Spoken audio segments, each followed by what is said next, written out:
বাংলাদেশের সার কারখানাগুলোতে গ্যাসের সংকট থাকলেও সারের কোনো সংকট হবে না বলে জানিয়েছেন শিল্পমন্ত্রী অ্যাডভোকেট নুরুল মজিদ মাহমুদ হুমায়ুন এমপি। চাহিদা অনুযায়ী কারখানাগুলোতে গ্যাস সরবরাহ করে সার উৎপাদনের মাধ্যমে কৃষকের সারের চাহিদা মেটানো হবে বলে জানান তিনি বলেন, এ লক্ষ্যে অচিরেই ভোলায় একটি নতুন সার কারখানা স্থাপনের সিদ্ধান্ত নিয়েছে সরকার। শনিবার দুপুরে নরসিংদীর পলাশে এশিয়ার সর্ববৃহৎ সার কারখানার নিয়মিত কার্যক্রম পরিদর্শন শেষে শিল্পমন্ত্রী নুরুল মজিদ মাহমুদ হুমায়ুন এসব কথা বলেন।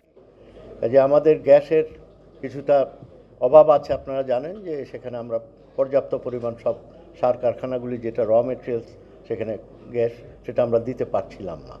সেই জন্য আমাদের প্রোডাকশন বিভিন্ন জায়গায় আমাদের যে সার কারখানাগুলি আছে সেখানে বিলম্বিত হচ্ছে, কোনোটা বন্ধ করে দিতে হয়েছে। এটা হলো বাস্তব অবস্থার জন্য, তবে আজকে ইমপ্রুভ করছে এবং আমরা আমাদের বিশেষ করে এই আধুনিক সার কারখানা যেটা গোড়াসার পলাশ এই অঞ্চলের মানুষের যে প্রত্যাশা সেখানে সবাই আমরা অত্যন্ত সুন্দরভাবে আজকে আমরা দেখলাম আমাদের এমএসআই CC7 এবং আমাদের যারা আছে BCICর সকলের যৌথ চেষ্টা এটা আজকে 100% এখানে প্রোডাকশন চলছে। আমরা নিজেরা সরেজমিনে দেখে গেলাম, বিভিন্ন সময় বিভিন্ন রকম কথা আমরা শুনেছি, কিন্তু সরেজমিনে দেখে গেলাম। It is one of the best plant, আধুনিক প্ল্যান্ট এবং সর্বাধুনিক প্ল্যান্ট আছে। আমরা বিশ্বাস করি জাপান এর আগেও আমাদের পুরনো বন্ধু, একেবারে জাতির পিতা বঙ্গবন্ধু থাকাকালীন এবং আমাদের বর্তমান প্রধানমন্ত্রী শেখ হাসিনাও জাপানে গিয়েছেন, তাদের সাথে আমাদের অনেকগুলি কাজ চলছে সেখানে। আমরা বিশ্বাস করি তারা আগামীতেও আমরা জাপানের সাথে কাজ করব। আমাদের আরেকটি সার কারখানা ভোলাতে আমরা মাননীয় প্রধানমন্ত্রী ইচ্ছা প্রকাশ করেছেন, সেখানে আমরা আরেকটি সার কারখানা করতে যাচ্ছি। আর আশুগঞ্জে আমাদের একটি প্ল্যান আছে।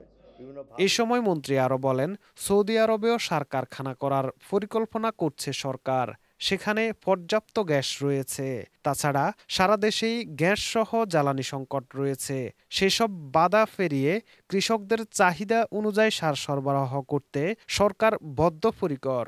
বর্তমানে আমদানি করতে হলেও অচিরেই সার উৎপাদনে স্বয়ংসম্পূর্ণ হবে বাংলাদেশ।